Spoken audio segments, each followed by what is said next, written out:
the Lord has revealed a number, 7.9.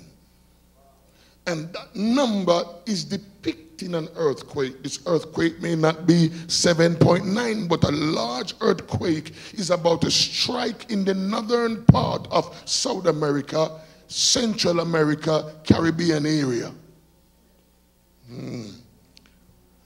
And we must be ready for it. A major earthquake is about to strike in this region.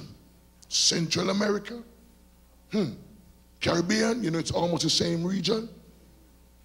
Northern part of South America and the southern part of the USA. That region, a major earthquake is about to strike. Don't look at the particular number 7.9. All God wants to make sure that we know it's major.